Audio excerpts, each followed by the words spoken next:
Connected Kenya Summit came to a close Thursday, with delegates calling for more collaboration between the public and the private sector.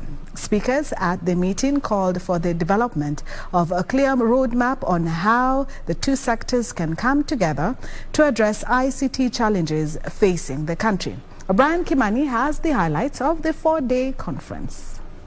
So 4 days of deep dialogues and smart conversations, the 11th edition of the Connected Kenya Summit came to a close today, with various players calling for deeper collaborations between the private and the public sectors. The highlights of the meeting was the launch of the National Digital Master Plan that was launched on Tuesday by Cabinet Secretary for ICT, Joe Mosheru. Here is the CS with the highlights of that important document.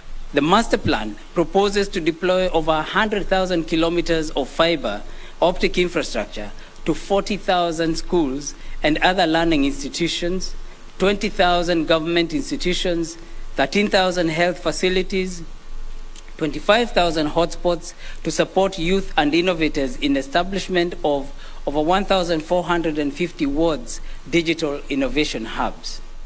ICT Cabinet Secretary Joe Mosheru there highlighting the importance of the National Digital Master Plan that was launched on Tuesday.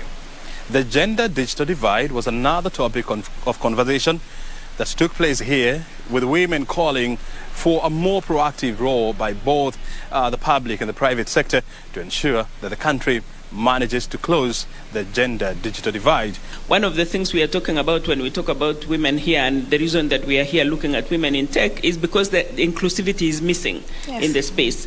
So we need to be very deliberate in bringing on board women, the women energy that is there, bringing on board other minorities into this space. Well, during the Connected Kenya Summit 2022, there was a clarion call from stakeholders to integrate regional countries through ICT platforms. Assuring a thriving technological sector is critical to the future of East African economy. It is a critical growth, critical to job creation, and critical to raising our regional productivity. Well, more than 1,500 delegates converged here in Diani for the 11th edition of the Connected Kenya Summit.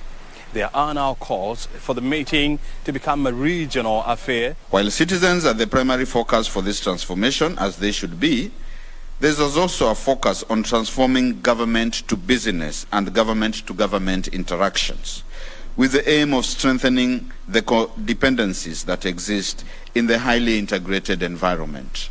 Well, and as the curtains came down for the 11th Connected Kenya Summit here in Diani, there is elevated hope that the lessons that have been learned here will be applied going forward in a bid, number one, to close the gender divide, as well as make ICT devices more accessible to the population. I have learned so much that I did not know, like from cyber security, something as easy as Gmail being a space that is not very safe in terms of what you own as a Kenyan, like digital property, and protecting your property in terms of digital content that you're creating, something that we do normally needs security. I did not know that, but now I am sure of how to protect it and how to go about so many things in the cyberspace and digital security.